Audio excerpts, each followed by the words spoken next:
Señor ministro, yo sé que es agobiante la cantidad de consultas y preguntas, pero eso da cuenta del interés que hay, ¿no es cierto?, por lo que tiene que hacer su cartera. Así que le ofrecemos la palabra para responder. Bueno, muchas gracias, señor presidente. Muchas gracias, señoras diputados y señores diputados. Sin duda alguna que la profundidad y abundancia de vuestros comentarios me huelga explicaciones respecto de la posibilidad de entrar más en concreto. Habida cuenta que después de 3 días exactamente de instalarnos y atendido que ustedes no esperarán estar 2 días seguidos, sería completamente imposible que me hiciera cargo de todos los detalles en mi primera exposición. Al tercer día resultó entre la muerte. Yo creo que en el ánimo de mantener una política de Estado y de buen diálogo, en que me hago cargo de lo que plantea José Antonio Kast respecto de tener una vinculación muy periódica, no solo con los parlamentarios de la nueva mayoría, no es bueno partir descalificando. Yo creo que plantear que nuestra intervención fue una colección de slogans no ayuda a ese buen entendimiento y una precisión conceptual. Un eslogan es un movilizador de las masas carente de contenido. Un principio es un elemento que permite regular la convivencia entre los seres humanos. Lo que yo he establecido aquí son un conjunto de principios que nos anima, por lo cual el país votó. El país sería una forma muy poco apropiada de caracterizarlo, pensando que el país vota por slogans. El país votó por principios, y lo que he planteado acá es nuestra concepción de esos principios y de cómo se interrelacionan entre ellos, cuestión que no es simple y es de suyo compleja.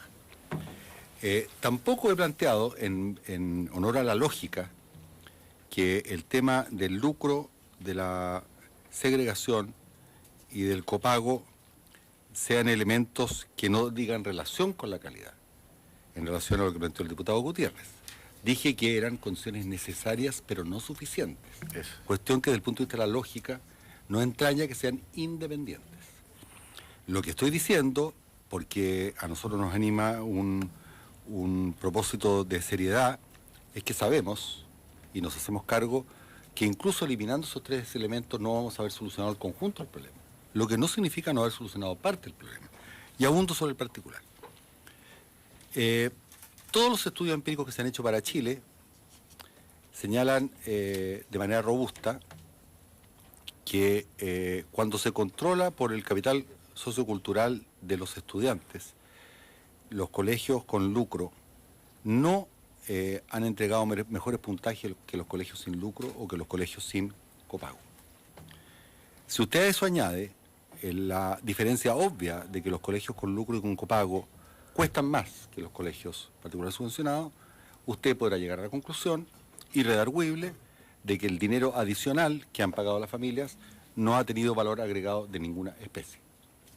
Entonces, si eso no es suficiente para concluir que el lucro y la calidad se tensionan el uno con el otro, me parece innecesario seguir argumentando.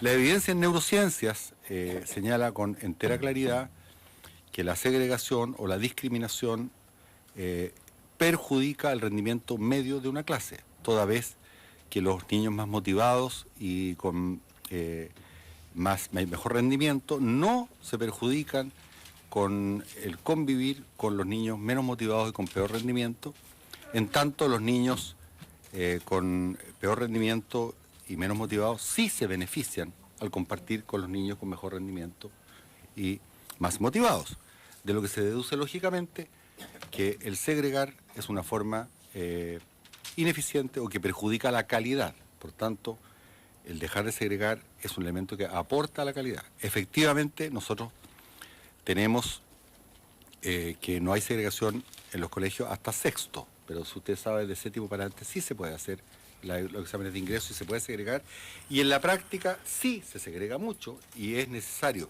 aunque ya tenemos algunas facultades, como ha sido manifiesto en algunos artículos de prensa por parte de la superintendencia, robustecer esas facultades, porque efectivamente una cosa es la letra y otra cosa es la práctica de la ley. Nos encontramos en una situación que que yo creo que ustedes nos comprenden, compleja. Todos queremos participar en esto, pero también todos queremos que esto no sea simplemente una gran... ¿Cómo se llama esto? Cuando terapia de grupo, no, una... No sé. Catarsis, gracias. Una gran catarsis, porque los estudiantes no pueden seguir esperando. Entonces, vamos a apelar a vuestras confianzas para ir mezclando estos diálogos con otros actores junto con la participación completa de parte de ustedes. En particular, el diputado González y otros que, creo que Fidel, que mencionaron a los asistentes de la educación, nosotros estamos preocupados por incorporar a los asistentes de la educación. Ya hemos tomado contacto con ellos, ya hemos hablado con ellos y estamos esperando un conjunto de propuestas que ellos tienen sobre el particular. Estamos convencidos, así también lo demuestra la investigación, que el ambiente del colegio es un elemento importante a la hora de la calidad educativa. Y los asistentes de la educación, sin duda alguna, que son muy importantes en aquello. Respecto de lo que planteaba un conjunto de diputadas y diputados, con respecto al financiamiento.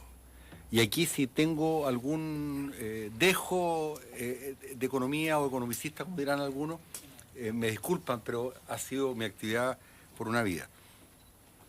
Se dice si nosotros vamos a privilegiar el modelo de subvención o un modelo más bien de basado en los financiamientos de la oferta. Lo que de verdad es serio en esta materia es que el costo de entregar educación de calidad varía en función de un conjunto de circunstancias. Exacto.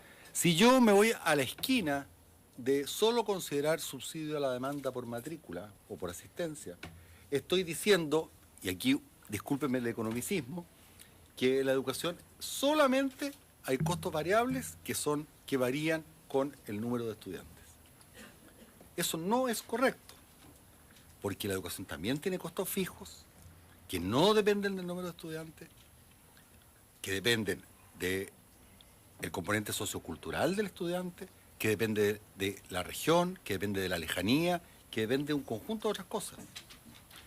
Y por tanto lo correcto sería tratar de hacer un modelo más complejo que combine elementos de subsidio basal o de financiamiento basal con elementos que tengan que ver con la cantidad de alumnos que están recibiendo este servicio educativo. Y en eso es lo que estamos trabajando precisamente y se lo presentaremos. Por lo demás es algo que ustedes han anticipado perfectamente mucho antes de mi llegada, porque cuando han aprobado distintos subsidios que no son el subsidio general, como la subvención escolar preferencial y otros, lo que están tratando es, por la vía de distintos subsidios, ir replicando esta estructura compleja de financiamiento que, como digo, tiene relación con cuestiones fijas y con cuestiones variables que no solamente varían en términos de la cantidad del estudiante. Entonces, en respuesta a usted, lo que vamos a hacer es financiar, no subsidiar. Pero financiar adecuadamente, de tal forma que también tengamos un uso eficiente de los recursos públicos. En esto yo creo que confundido un poco las cosas cuando se habla de la libertad de enseñanza. Ya discutí cómo la evidencia empírica es claramente elocuente respecto de no solo lo innecesario del lucro, sino lo antinómico del lucro con la calidad. Y podemos discutirlo cuando discutamos las leyes del lucro.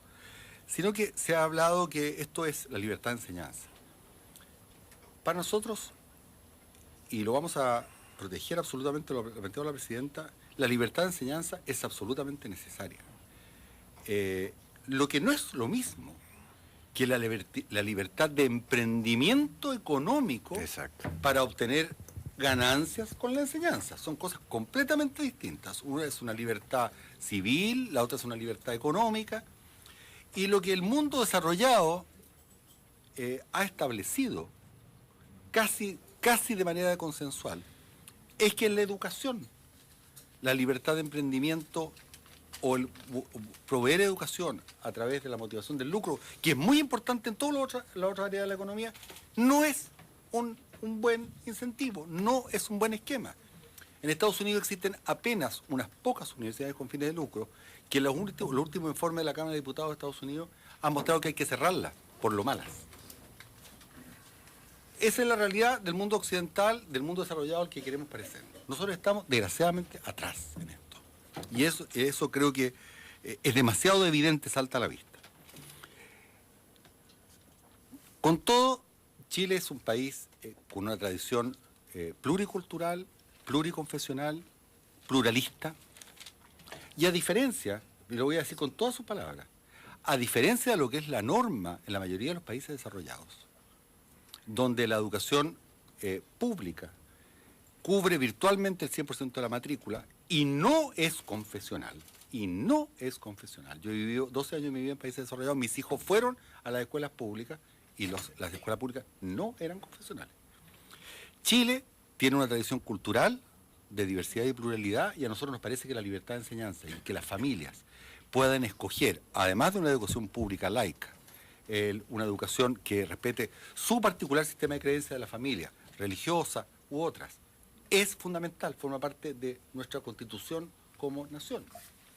Y por tanto, aunque no es el modelo típico de todos los países, nosotros creemos que el continuar con una educación particular subvencionada que le permita a la familia elegir ese tipo de proyectos educativos que tienen que ser suplementarios a aquellos proyectos suplementarios y no sustitutos, aquellos productos educativos que constituyen nuestra esencia como nación, que tendrán que ser entregados por la educación pública. Si además de eso hay un proyecto educativo que tiene elementos confesionales o culturales especiales o de un sistema de creencias, en la medida que sea compatible con aquellos sistemas de creencias que tenemos como país, obviamente que tendrá que seguir adelante, y sobre la base de un campo de juego nivelado no habrá nada en contra de aquello. Ahora, yo les pregunto, con una mano en el corazón, el que hayamos llegado a un sistema donde la mayoría de los alumnos, exceptuando el 7% de los pagados, estén hoy día la particular subvencionada versus la educación pública, ¿se debe a que los chilenos tienen tantas particularidades en materias confesionales o culturales? No. O sea, ¿por qué en países muy católicos donde tienen buena educación pública pueden ir a Francia, pueden ir a España? Esto no es así. Porque hemos tenido unas reglas del juego que favorecen absolutamente a la particular subvencionada respecto a la educación pública. Entonces, las familias han ido a la educación particular subvencionada no a buscar un proyecto educativo distinto, sino que a buscar estatus, calidad, seguridad, porque hemos, desgraciadamente, amarrado las manos de tal forma a nuestra educación pública que está en lo que está. Y eso es lo que pretendemos nosotros desatar ahora.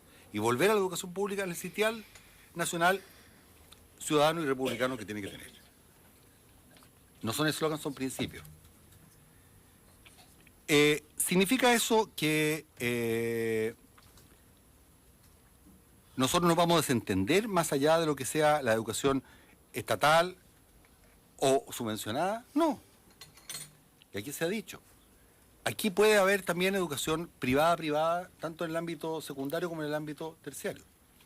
Y el Estado, les pregunto a ustedes, ¿debe desentenderse completamente de eso? No. Hay un elemento que se llama fe pública, y aquí se ha tratado la Universidad del Mar.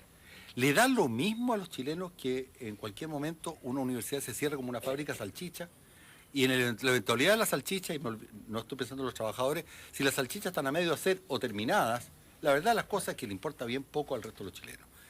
Pero si un niño es abandonado cuando está en su tercera carrera de arquitectura o su cuarto año de enfermería, sin reconocimiento de ese título, realmente tenemos un problema social del cual nos tenemos que hacer cargo todos. Por tanto, la garantía de la fe pública, de la continuidad de los estudios, tiene que ser una materia que le preocupe al Estado y al Gobierno. Y frente a su pregunta, presidente, nosotros miramos con preocupación que, no obstante, que frente a algunas cuestiones sí hay facultades de intervención, las facultades de, por ejemplo, de intervención y continuidad.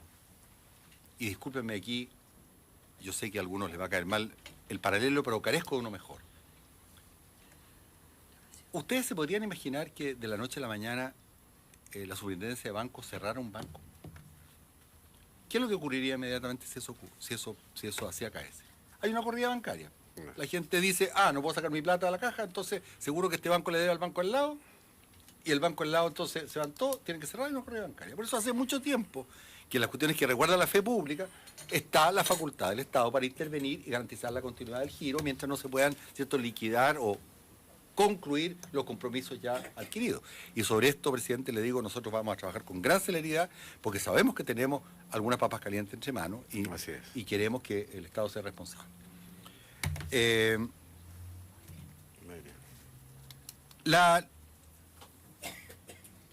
tema de las regiones, consistente con lo que estaba diciendo respecto del tema de los costos fijos y los costos variables, quisiera agregar que en materia universitaria, las universidades no son todas iguales. Hay unas universidades que son meramente de docencia, hay otras universidades que también hacen investigación, y hay universidades que hacen mucha investigación de lo público, que es una cuestión diferente, no solamente investigación. Esto es sabido en todos los países desarrollados y se conoce como la investigación no apropiable. O sea, si un científico, y nosotros tenemos que tener científicos, que de alto nivel, que no es un científico que produce concretamente, qué sé yo, una vacuna para el virus del salmón, sino que es una persona. Eso en todas partes del mundo es financiado por el Estado, porque no tiene un producto que sea apropiable, sino lo que hace es que ese científico le ayuda a los que están en ciencias aplicadas y es necesario para su formación y su intercambio. Lo mismo, hay universidades que van a tener una connotación de lo público, donde van a tener que recibir un financiamiento especial distinto de la cantidad de alumnos que tengan y distinto de los concursos que puedan ganar por algún emprendimiento de investigación que tenga un resultado de mercado inmediatamente y que pueda ser comprado por una empresa. Así se estructura el financiamiento de la universidad en todos los países desarrollados del mundo. Yo creo que cuando entremos en los detalles nos vamos a poder poner, si no soy suficientemente concreto todavía, puedo entrar más en concreto todavía, pero yo creo que no es el caso. Lo mismo puede ocurrir con respecto a las regiones, y eso es algo que vamos a tener que conversar y estamos muy abiertos. Hay un bien público asociado al desarrollo de las regiones. Y por tanto no podemos tratar todo como una vez más. Esto no es fábrica salchicha. Y hay que buscar la especificidad regional. Y la presidenta planteó, y voy a tener que confesar que desconozco el porqué en estas dos particulares regiones y no en otras. Lo desconozco. No hay universidad. Pero, no hay universidad. sí, pero es que creo que hay otra más que no hay. No. Ah, entonces será eso. Pero Ese fue el argumento. sinceridad obliga, no sabía. O sea, yo sé que no hay en las dos, pero me han dicho que hay otras más, en fin.